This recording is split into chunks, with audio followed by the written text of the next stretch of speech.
Good day to you, partner. I'm Dee, and I can already tell that I'll be your best friend in this fight. I want you to hit me as hard as you can. Let me tell you a little bit about Tyler Durden. Tyler was a night person. While the rest of us were sleeping, he worked. He had one part-time job as a projectionist. See, a movie doesn't come all on one big reel. It comes on a few. So someone has to be there to switch the projectors at the exact moment that one reel ends and the next one begins. If you look for it, you can see these little dots come into the upper right-hand corner of the screen. In the industry, we call them cigarette burns. Hey guys, Weed Solo here, aka the Skeleton King. What do we have here today? Well, I know this guy, and his name is Landis3, and he's very strange. He loves his CDR Poison Necro. So what's the good thing about the CDR Poison Necro? The good thing about the CDR Poison Necro is that it shows you that Poison has a little bit of wiggle room. Now, this video was done before the last two nerfs to Poison in this beta, which is funny. But basically, they buffed D-Web, which is the D-Web you see, and then they buffed D-Web's initial scaling slightly, and then nerfed its 28 plus scaling more. So basically, Poison Nova will be overall nerfed. Not a lot. It's not like the Season 3 nerfs. This video shows me that Poison will still be viable. It can still do what he does here, but again, you're not going to have a lot of options. As far as I know, this is Landis3's first sub 5. 171 density. That's not a lot, but, you know, relax. Technically, Poison, the way it's designed, you can basically do an infinite amount of density at the same rate. The benefit to CDR is maps got a lot harder in Season 3, and they're going to remain that way in Season 4. There's a couple of reasons why. They changed the way enemy scaling works on auras, which have also been dialed back a bit, so, right. But they also gave enemies concentration and vigor, and both of those two changes are quite a big deal. Now, if you look at his routing, it's actually hilariously bad. I don't even know what to say, it's so bad. Landis, you need to watch this video, and you need to listen to me right now. Stop doing this 360 direction crap.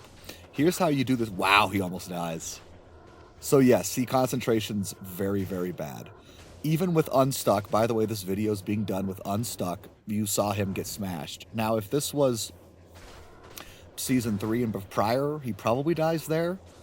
Again, he's using Bud Golems. He has no pots on him. I wouldn't advise this. But Blood Golems have been nerfed from this video, which is really good, because basically Blood Golems were way fucking OP. And bloodwarp was also nerfed a tiny bit, guys. Relax. It went from 10% of current health to 12% of current health. Still one of the best bloodwarps the game's ever seen. No joke. There is a minimum amount it takes, but it's still a very reasonable amount. The reason that's for is because there are like viable vanilla mapping builds with Poison Necro where you have like no health and then you just blood warp around at the speed of light. They're pretty niche, and it's mainly for just rushing people or just showing off. But if you actually wanted to rush someone, that build would be the fastest rush. And you could make a little bit of money doing that. Alright, so back to the video. Enough off topic. Blood Golems were nerfed a tiny bit from this video. Deathweb nerfed a tiny bit. Poison Nova nerfed a tiny bit. So does that mean you can make your CDR immune Necro? Well, that's because it's passed to the CDR. The Landis3 special, I like to call it. The Landis3 special is you never get decrept, you never get amped. So for instance, remember when he almost died? Well, if he was cursed at that point, he probably does die. Instead, he never gets cursed. Now, what's the downside to this build? Well, he is missing a bit of FCR. Not a lot, because I actually looked at his gear. But I'm pretty sure you could basically make the same setup and hit 75 FCR if he dropped his CDR cores.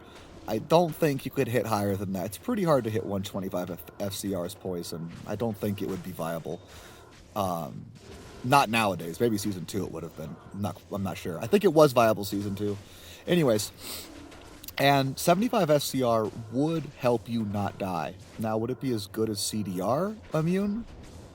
Probably not. But it's huge. The Merc is obviously using Doom. The other gear he has on, I found it interesting. He was wearing War Traps. Wow, he almost dies again. But the Blood Golems are just not doing enough. Oh, they're not hitting? Oh, that's funny. Okay, so just so you know, Blood Golems have low attack rating. So he's trying to show off right here and show that he doesn't need a pot, but he picks one up and uses it. Oh, that's great. So Blood Golems have low attack rating, which means they'll hit everything except maybe bosses they'll miss.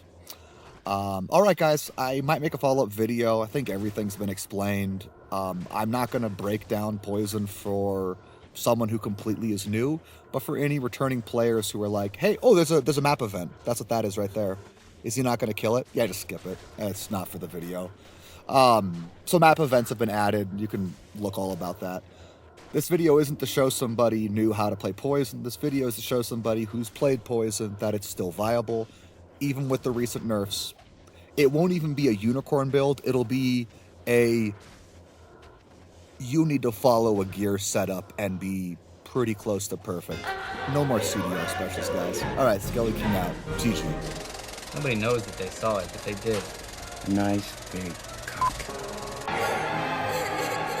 What do you want me to do? You just want me to hit